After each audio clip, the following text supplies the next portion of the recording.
Good morning. Easy run tayo ngayon.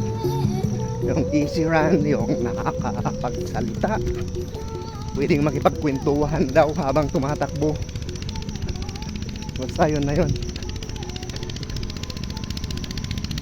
Pang ano lang, pang gising sa mga lakas ng paa at ano, yung ating bahaga na rin kasi matagal tayong natingga.